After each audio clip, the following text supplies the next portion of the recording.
कृषि दर्शन कार्यक्रम के देखैया जम्मू किसान भाई बहनी मल्ला महेंद्र साहू के जय जोहार राम राम प्रणाम। संगी हो आप सब जानत हो छत्तीसगढ़ धान के कटोरा के नाम लेके पूरा जगत में विख्यात है। फिर बारी है, कोला है, तराग के पार है कि छोटे छोटे परिया है उमा उद्यान की फसल लगा के हमन अपन आमदनी ला कई गुना बढ़ा सकथन। आज हम आमा के व्यवसायिक खेती के बारे में बढ़िया जानकारी दिखाबो, लेकिन सबले पहली आप मन ला दिखाथन खास खबर देखो।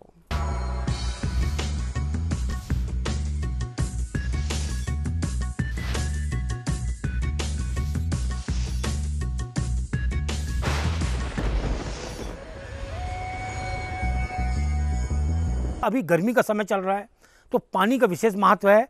जो भी भाजी वाली सब्जियां हैं उसमें रोज़ शाम को पानी दें, और जितनी भी बरबट्टी और नार वाली सब्जियां हैं उसमें मैंने बताया कि आपको 5 से 6 दिन में पानी आपको देना ही पड़ेगा, क्योंकि मॉइस्चर फील्ड में रहना चाहिए।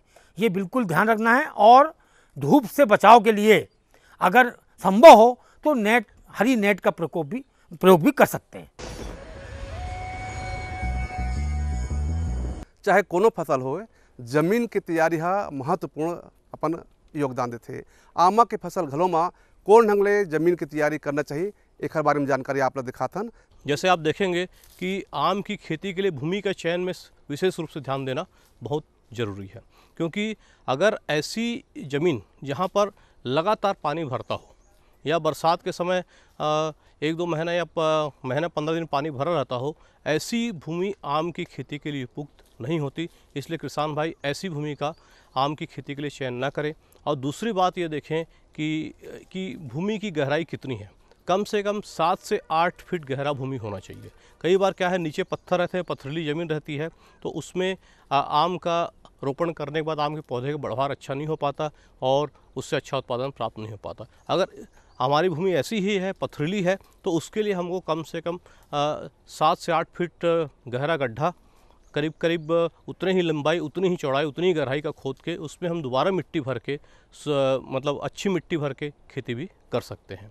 पर ये भूमि का ये ध्यान रखना अच्छा ज़रूरी है कि पहला उसमें जल भराव ना हो और साथ साथ उसकी उचित गहराई हो। तो ये तो भूमि के बारे में चर्चा हो गई। और अगर सभी प्रकार के जलवायु में भारतवर्ष में भी और हमारे प्रदेश छत्तीसगढ़ में भी आम की खेती सफलतापूर्वक की जा सकती है, इसमें किसी भी तरह का कोई दो मत नहीं है। तो मतलब किसान भाई इस बात का विशेष रूप से ध्यान रखें कि आम की खेती प्रारंभ करने के पूर्व कि हमको कौन से किस्म के पौधे लगाने हैं और कौन से किस्म के पौधे कहाँ से प्राप्त होंगे, और वो पौधे स्वस्थ हों और उनकी प्रजातियाँ एकदम वास्तविक हों। ऐसा ना हो कि हमें पौधा दूसरा मिल रहा है और बाद में 5 से 7 साल बाद हमें उसमें उस तरह के फल प्राप्त नहीं हो पा रहा है। इसलिए विश्वसनीय स्रोत से पर्याप्त मात्रा में सही पौधों की व्यवस्था करने के बाद ही आम के लगाने की प्लानिंग करेंगे। किसान भाई हो, बात आते कि हमन आमा लगाबो तो आखिर कौन किस्म के माटी हा खेती करे बर उपयुक्त रही। वैसे तो छत्तीसगढ़ के जम्मू किस्म के माटी में एकर खेती कर सकथन। फिर डोरसा, कचरी, कन्हार जम्मू किस्म के चुनाव करे के बाद एकर कतका दूरिया में एकर रोपाई करना है, बिजाई कैसे करना है, तो एक बारे में आप लोग बढ़िया जानकारी दिखाथन दिखाओ। अब जब भूमि हमने चयनित कर ली कि हमें यहाँ इस स्थान पर आम का बगीचा स्थापित करना है और व्यावसायिक रूप से आम की खेती करनी है, उस स्थिति के बाद हमको ये देखना है भूमि की तैयारी कैसे करें। तो भूमि को सबसे पहले अच्छे से जुताई करके उसमें अन्य जंगली खरपतवार वगैरह हैं सबको निकाल लें और उसकी अच्छी गहरी जुताई कर लें और गर्मी में जो है जुताई करके उसको छोड़ दें। फिर उसके बाद ये देखें कि अब हम उसको आम को कितनी दूरी पे लगाना है और किस तरह से लगाना है, ये बहुत ही आवश्यक बात है। इसमें लगाने की दूरी देखिए, आम के पौधे 10 मीटर लंबाई और चौड़ाई दोनों दूरी में 10-10 मीटर में लगाए जाने चाहिए। और अगर हमारी ज़मीन कम उपजाऊ है तो उसमें हम इनकी दूरी को 7 मीटर तक भी कम कर सकते हैं। और आजकल किसान भाई ये चाहते हैं कि हम आम का बगीचा भी लगाएं और साथ साथ इसमें खेती भी करें। तो इसलिए ऐसी स्थिति में हम आम को 5 बाई 5 मीटर में लगा के एक जोड़ी जो है कतार 5-5 मीटर में और उसके बीच में 10-10 मीटर की दूरी रख के भी हम ये खेती आधुनिक तरीके से कर सकते हैं। और उसके बाद हम सोचते हैं कि मतलब अपना गड्ढा करने का कैसे है, क्योंकि आम के पौधे में जैसे मकान बनाने के लिए नींव खोदते हैं, इसलिए पर्याप्त गड्ढा करना भी अत्यंत आवश्यक है। आम के पौधा लगाने के रोपण के पूर्व ग्रीष्म ऋतु में 1 बाई 1 मीटर मतलब 1 मीटर लंबा, 1 मीटर चौड़ा और 1 मीटर गहरा गड्ढा अच्छे से खोद लें और उसका पहले लेआउट करने के बाद अच्छे से गड्ढा खोदें और उसमें ये ध्यान रखें कि ऊपर की मिट्टी आधी अलग डालें और नीचे की मिट्टी आधी अलग डालें। अब गड्ढा खोदने के बाद कुछ दिन छोड़ दें ग्रीष्म ऋतु में और उसके बाद उसमें पर्याप्त मात्रा में गोबर खाद करीब एक गड्ढे में 40 से 50 किलो गोबर खाद मिलाएं और करीब 1 किलो नीम की खली मिला सकते हैं। अगर कुछ स्थानों पे अगर दीमक की ज़्यादा दिक्कत है तो दीमक नाशक तत्व में क्लोरोपायरीफॉस का प्रयोग 50 मिलीलीटर के हिसाब से करके उस गड्ढे को अच्छे से भर देना चाहिए और जितनी मिट्टी निकली उसी गड्ढे के ऊपर तक भर देना चाहिए, जिससे गड्ढा थोड़ा ऊंचा हो जाएगा और जैसे जैसे वो मिट्टी दबेगी और उसमें उसके बाद पौधे लगाने की तैयारी करनी चाहिए। जमीन की तैयारी के बारे में बढ़िया आप लोग दिखा दें, फिर आमा के किस्म के चुनाव और बुआई कैसे करना है तो बारे में बढ़िया जानकारी दिखा थन। अब जैसे हमारा गड्ढा और लेआउट के साथ तैयार हो चुका है, अब हमको सही किस्म के पौधे लेने हैं और सही किस्म के पौधे विश्वसनीय सूत्र से ही प्राप्त करें।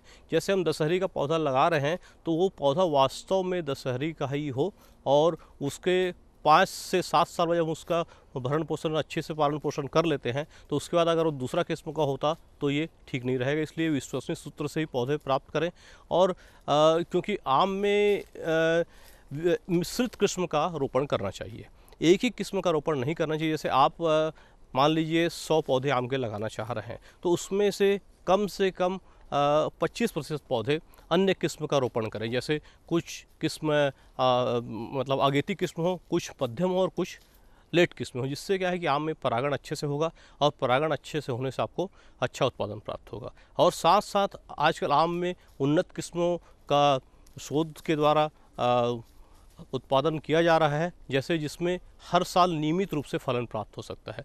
तो किसान भाइयों से निवेदन है कि वो नियमित फसल वाले जो आम के पौधे हैं उनको भी अपने बगीचे में लगाएं, जिससे उनको हर वर्ष आय प्राप्त हो सकेगी। ये तो पौधे के चयन के बारे में हो गया।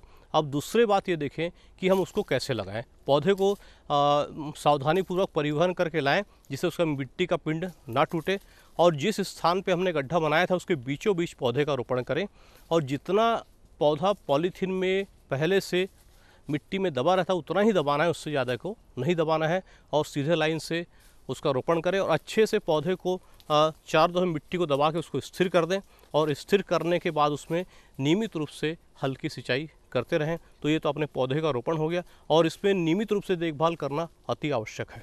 रहीमन पानी राखिए बिन पानी सब सुन, पानी गए न उबरे मोती मानुष चून। और कहे जाते कि बूंद बूंद पानी हमर जिंदगानी।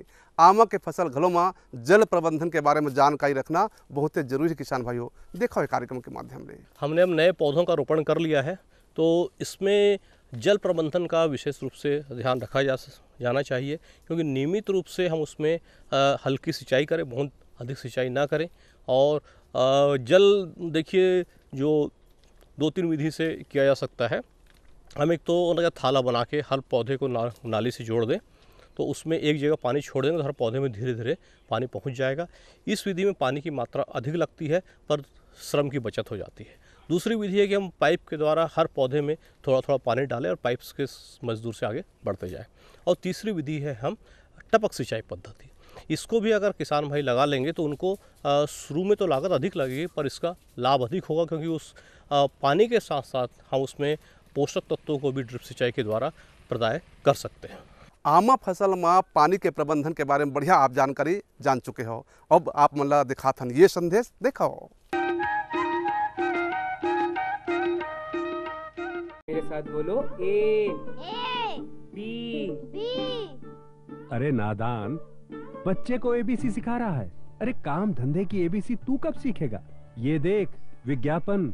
तेरे जैसे कृषि विज्ञान सीखे हुए युवाओं के लिए भारत सरकार के कृषि मंत्रालय ने एक योजना बनाई है, ACABC। ACABC? जी हाँ, ACABC यानी एग्री क्लिनिक्स और एग्री बिजनेस सेंटर। इसके तहत कृषि विज्ञान पढ़े युवाओं का चयन होने पर उन्हें मुफ्त ट्रेनिंग दी जाती है और हाँ, अपना कारोबार चलाने के लिए बैंक से लोन भी मिलता है। इसके साथ ही अगर युवा अपने इलाके के किसानों की खुशहाली के लिए उन्हें खेती बाड़ी व अपने कारोबार से जुड़ी लाभदायक जानकारी देते रहेंगे तो उन्हें लोन पर 36 से 44% तक की सब्सिडी भी मिलेगी। तब तो मैं जरूर सीखूंगा। काम धंधे की एबीसी। शाबाश। चलो अपनाएं स्वरोजगार, खेती में हो विकास अपार।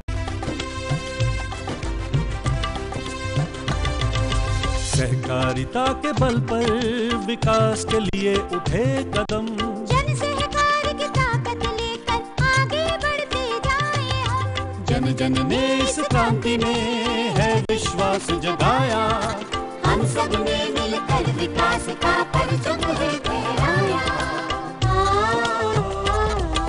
सहकारिता है अपने विकास की पहचान, नए दौर में सहकारिता ही भारत का अभिमान। कृषि मंत्रालय भारत सरकार द्वारा जनहित में जारी। गांव और शहर शहर में बात चली, राष्ट्रीय बागवानी मिशन की लहर चली। आसान हुआ अब फल फूल मसाले उगाना, नर्सरी लगाना और जैविक खेती अपनाना। अब हुआ तकनीकी प्रशिक्षण पाना आसान, विपणन के लिए भी है सहायता के प्रावधान। अधिक जानकारी के लिए जिला बागवानी अधिकारी या राज्य बागवानी निदेशक से संपर्क करें। राष्ट्रीय बागवानी मिशन, जीवन संवारे, खुशियां फैलाए।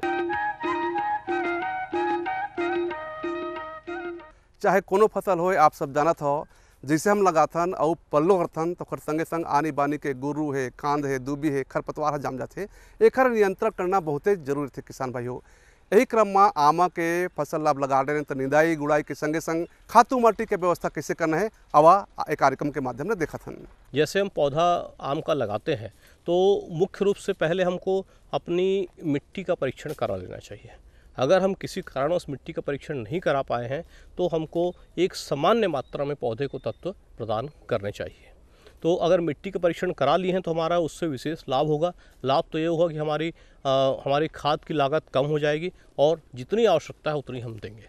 तो ये तो अति आवश्यक बात है। और नहीं अगर हमने मिट्टी का परीक्षण करा पाए हैं तो मिट्टी के परीक्षण कराते तक जैसे हम आम की जैसे उम्र रहती है, छोटा शिशु रहता है, वैसे उसी हिसाब से उसकी खुराक की मात्रा उसकी आयु के हिसाब से बढ़ाते रहना चाहिए। जैसे अगर 1 वर्ष का पौधा है तो उसको करीब 10 किलो अच्छी सड़ी हुई गोबर की खाद और 100 ग्राम नत्रजन और 75 ग्राम आपका पोटास और करीब 75 ग्राम स्फूर देना चाहिए। तो ये मतलब सॉइल टेस्टिंग के ऊपर निर्भर करता है और इसी मात्रा को हम हर साल बढ़ाते चलेंगे। जैसे अगले साल उसको दुगनी कर देंगे, फिर उसके बाद फिर उतनी ही मात्रा बढ़ा के 10 वर्ष तक ये मात्रा करीब 100 किलो गोबर खाद, 1 किलो नत्रजन, 750 ग्राम आपका स्फूर और 750 ग्राम पोटास हो जाएगा। तो इस मात्रा को हम 10 वर्ष के पौधे में के बाद इसकी मात्रा को नहीं बढ़ाएंगे। ये पौधे की पूर्ण खुराक है। और इसमें दूसरी, ये तो मात्रा की बात हो गई, दूसरी हम कब दें खाद, ये भी बहुत महत्वपूर्ण बात है। सबसे महत्वपूर्ण बात, सही समय पे खाद देना पौधे के लिए आवश्यक है। इस खाद को 2 भागों में बांट के देना चाहिए। पहला जो खाद है बरसात ऋतु, जब एक आध हल्की बारिश आ जाए उस समय देना चाहिए। और दूसरी जो उसकी बची हुई आधी मात्रा है, अनुशंसित मात्रा की जो आधी बची हुई मात्रा है, दूसरी मात्रा को हमको बरसात ऋतु समाप्त होने के बाद देना चाहिए। अब तीसरी बात होती है कैसे दें खाद को। तो जहाँ तक आम के पौधे की छाया रहती है, तने से करीब 6 इंच से 1 फीट दूरी छोड़ दें। और जहाँ तक आम की छाया है, एक मतलब घेरा बना ले, गोला बना ले, 12 बजे जहाँ तक छाया रहती है वहाँ पर, और उसको अच्छे से हल्की गुड़ाई करके इस खाद को और जो आपका गोबर खाद और रासायनिक खाद दोनों को मिला के अच्छे से डाल दें और हल्की गुड़ाई करके हल्की सिंचाई नियमित रूप से करते रहें, जिससे पौधे को नियमित रूप से पोषण प्राप्त होता रहेगा। नए पौधे जो हम रोपण करते हैं इसमें देखेंगे कि जैसी बरसात का समय हम पौधे लगाते हैं, कुछ दिनों में खरपतवार उगाती है। तो ये आवश्यक है कि शुरू के कम से कम 3-4 वर्षों तक जितने दूर तक पौधे का थाला जिसमें हम सिंचाई दे रहे हैं या खाद दे रहे हैं, उसको नियमित रूप से खरपतवार का प्रबंधन आवश्यक है। और खरपतवार को निंदाई गुड़ाई करके निकालते रहना चाहिए, जिससे पौधे का पर्याप्त पोषण प्राप्त होता है। क्योंकि नहीं तो वही खरपतवार पौधे के पानी और उसके पोषक तत्वों को ले लेते हैं और पौधा कमज़ोर हो जाता है। अगर हम ये नहीं कर पा रहे हैं तो हम, अगर टपक सिंचाई पद्धति हमने लगाया है तो हम पौधे के चारों तरफ प्लास्टिक मल्च का भी प्रयोग करके इस कार्य को कर सकते हैं। प्रकृति कब बदल जही किसान भाई हो कोई नहीं जाने, चाहे मनखे के बात करबो के जानवर के बात करबो के फल उद्यान के बात करबो के साग भाजी के बात करबो, हर माँ रोग राई कीड़ा मकोड़ा आथे, तही पाए के हम बीमार पड़ जाथन। यही बात हमार पर्यावरण लेते हुए आमा के फसल घलो में लागू होते, का बीमारी होते, का कीट लगते आमा के फसल में, एकरो जानकारी आप दिखाथन। आम में देखेंगे मुख्य रूप से पहला जो रोग ज़्यादा आता है वो है आपका पाउडरी मिल्ड्यू रोग बोलते हैं, जिसको भभूतिया रोग के नाम से भी जानते हैं। जैसे ही आम में जब ये रोग सबसे अधिक हानिकारक होता है जब आम में मौर आता है, जब आम में फूल आने लगते हैं, तो उस समय देखें कि अगर कहीं थोड़ा बदली का मौसम है या पानी वानी गिरने की संभावना है तो पौधे का नियमित रूप से निरीक्षण करें। और उसके लिए सामान्य रूप से जो कवकनाशी है, जैसे हमारे पास डाइथेनियम 45 मैंकोजेब है या हमारे पास कार्बेंडाजिम है, ये 2 दवा हैं जिनका हम प्रयोग कर सकते हैं। कार्बेंडाजिम का 1 ग्राम प्रति लीटर के हिसाब से घोल बनाकर पौधे का अच्छे से छिड़काव करना चाहिए अगर रोग की आपको सफ़ेद उसमें पाउडर जैसी ग्रोथ दिख रही है तो। और उसके बाद दूसरा जो है मैंकोजेब को 2.5 से 3 ग्राम प्रति लीटर के हिसाब से छिड़काव करना चाहिए। ये मुख्य रोग से रोग आता है। एंथ्रेक्नोज इत्यादि अन्य रोग भी आते हैं पर उनका आक्रमण इतना नहीं हो पाता है। अब कीट में अगर देखेंगे तो 2-3 कीट आम में ज़्यादा नुकसान पहुंचाते हैं। सबसे पहला फुदका कीट है। फुदका कीट क्या होता है, एक छोटा सा कीट रहता है जो आम के फूल आने के समय उसको चूस के नुकसान पहुंचाता है। अगर आम में कीटनाशक का छिड़काव करने के लिए विशेष रूप से ध्यान रखेंगे कि आम में जब उसमें छोटे फल बन जाएं, मतलब सरसों का आकार के फल बन जाए, उसके बाद ही उसमें कीटनाशक का छिड़काव करना चाहिए। उसके पूर्व उसमें छिड़काव से बचना चाहिए, क्योंकि उससे आम में मतलब क्या परागण में व्यवधान उत्पन्न होने की संभावना रहती है। और इस कीट के रोकथाम के लिए इमीडाक्लोप्रिड नाम की दवा का करीब आधा मिलीलीटर 1 लीटर पानी में मिला के पौधे पर अच्छे से छिड़काव करना चाहिए। आमा के पेड़ में ज़्यादा से ज़्यादा लट लिफर है, ते पाए के कटाई छटाई के अपन अलग महत्व है। फिर आमा के फसल ले हम संगवारी हो तो कटाई छटाई के का महत्व है, एक बारे में दिखाथन कार्यक्रम के माध्यम से दिखाओ। जैसे हम नया पौधा आम का लगा लेते हैं तो उसका उचित आकार देने के लिए नियमित रूप से उसकी सदाई और छटाई करना बहुत ज़रूरी है। जैसे पौधा करीब 1 वर्ष का हो जाता है तो उसका जो ऊंचाई 75 सेंटीमीटर से 1 मीटर तक हो जाती है। तो उस समय पौधे की मुख्य शाखा जो ऊपर बढ़ रही है, जो कली ऊपर अग्रस्त कली का है, उसको काट देना चाहिए। और काटने के बाद उसमें देखेंगे कि फिर कुछ 4-6 महीने बाद सभी दिशाओं में 1-1 शाखा को रखना चाहिए, जिससे क्या है कि बीच में पौधे का मतलब तना अच्छा बनेगा, ज़्यादा उसमें सूर्य का प्रकाश आएगा और शाखाएं सभी दिशाओं में विस्तृत होंगी, तो उसमें फल फूल लगने के लिए शाखाओं की संख्या भी अधिक रहेगी और आपको अच्छा उत्पादन प्राप्त होगा। ये तो शुरू के पौधे की कटाई और सदाई की बात हो गई। और जो आपके बड़े वृक्ष हैं, इसकी भी कटाई और सदाई नियमित रूप से जब आम का फल तोड़ लें, फसल समाप्त हो जाए, उस समय हमको इनकी कटाई में विशेष रूप से ध्यान देना चाहिए। पहले देख लें, कुछ शाखाएं कभी सूख जाती हैं, कुछ मर जाती हैं, उनको काट ले, या कुछ शाखाएं ऐसी बीच में आ जाती हैं जो पौधे के अंदर सूर्य के प्रकाश को आने में व्यवधान उत्पन्न करते हैं, उन शाखाओं को छांट दें और उसके बाद उसमें बोर्डो पेस्ट को नियमित रूप से कटाई सदाई के बाद जो घाव बनता है उस पर नियमित रूप से लगाना चाहिए। और साथ साथ अगर जो बहुत पुराने वृक्ष हैं जिनमें उत्पादन बहुत कम हो गया है या जिनसे हमको आर्थिक मूल्य का उत्पादन नहीं मिल पाता है, उन पौधों को हम पुनर्जीवित करने के लिए भी हम पौधों की पूरी तरह से कटाई कर सकते हैं। और उसके लिए कटाई दिसंबर के महीने में करनी चाहिए और उसका पर्याप्त देख रेख करके हम उस पौधे को पुनर्जीवित करके फिर से उत्पादन योग्य बना सकते हैं। हमार अमरैया माँ लट ले आमा फर गए, फिर एक संग तो भाई ओला हमन बाजार में लेके नहीं बेचन ना, तही पाए के ओला छटाई करना है, ग्रेडिंग करना है। ग्रेडिंग के विशेष महत्व है। फिर भंडारण के बाद आते तो भंडारण महत्वपूर्ण बात है। को ज़्यादा हवा पानी में गिर गए कि एक दार हम टोल लें तो बाजार में कहूँ नहीं बेचाते, तो कैसे भंडारित करके रखी जेकर ले हमार टोरे आमा हाँ कोनो किस्म के नुकसान होता है, ये जानकारी आप ला दिखाते हैं। देखिए, अब हमने आम लगा लिया है और हमारा आम अब फलन में आ गया है, तो किसान भाई जैसे जिस तरह से हमने कुछ अगेती किस्में लगाई हैं, कुछ मध्यम किस्में लगाई, कुछ देर से पकने वाली किस्में लगाई हैं, तो उस हिसाब से हम किस्म को देख लें कि अब कौन सा किस्म का आम पकने वाला है। क्योंकि जो अगेती किस्म है उनका क्योंकि बाज़ार में जल्दी आने से लाभ अच्छा प्राप्त हो सकता है, और कुछ आम की विशेष किस्में हैं तो उनका भी हमेशा ही अच्छा दाम प्राप्त हो सकता है। तो आम को सही समय में तोड़ना, सही तरीके से उसका भंडारण करना, ये बहुत आवश्यक है अच्छा मूल्य प्राप्त होने के लिए।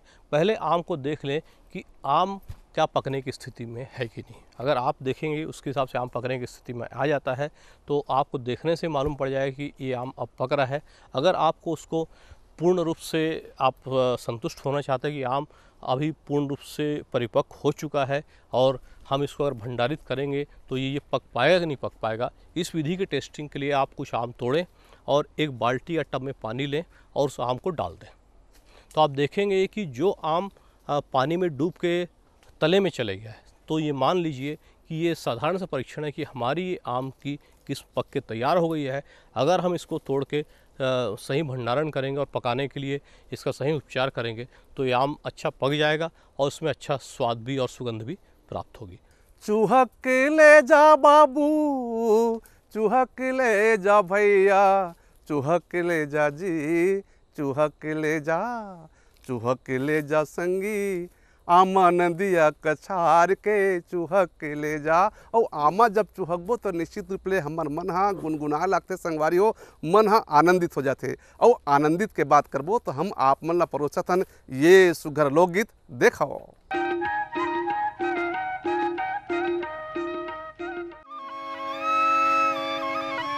फिर अंधियारी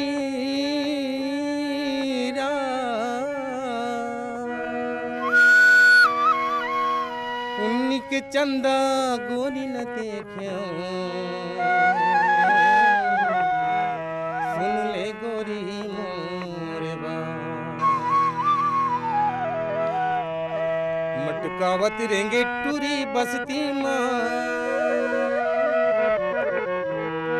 अड़ियावती रेंगे टूरी बसती माँ, कोनोला नहीं डराए मोला डर लागे वो,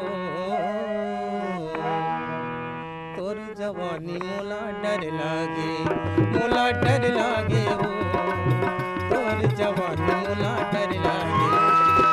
अटकावत रेंगे गाँव बसती माँ, अटकावत रेंगे गाँव बसती माँ, कोनोला नहीं डराए मोला डर लागे वो, तोर जवानी मोला डर लागे, मोला डर लागे वो, तोर जवानी मोला डर लागे।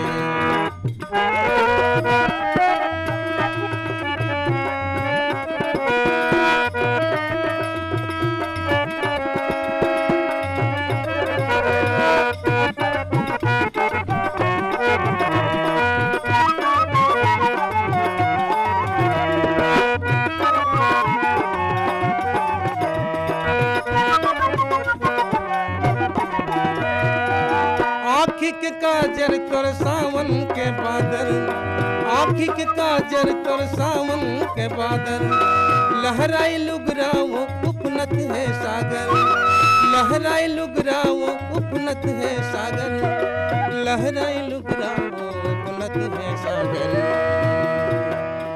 थर थर लागे वो, थर थर लागे वो, तोर किसानी मोला डर लागे, मोला डर लागे वो, तोर जवानी मोला डर लागे।